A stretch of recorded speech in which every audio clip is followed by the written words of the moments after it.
विधानसभा निवडणुकीनंतर उद्धव ठाकरे गटाला सोलापुरात पुन्हा एकदा मोठा धक्का बसला आहे।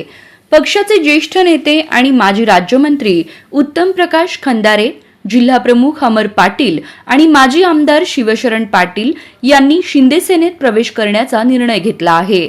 आज गुरुवारी सायंकाळी मुंबईत उपमुख्यमंत्री एकनाथ शिंदे यांच्या उपस्थितीत हा प्रवेश सोहळा पार पडणार आहे।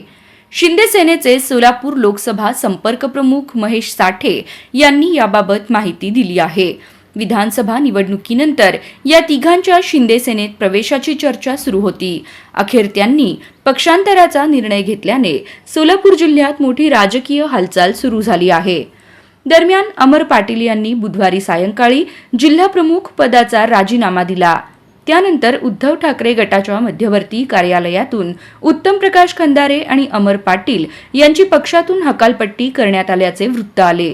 मात्र या निर्णयाची पूर्वतयारी झाल्याचे समजते, कारण याआधीच तिघांनी शिंदे गटात जाण्याचे संकेत दिले होते। आगामी स्थानिक स्वराज्य संस्था निवडणुकांवर या घडामोडींचा परिणाम होऊ शकतो।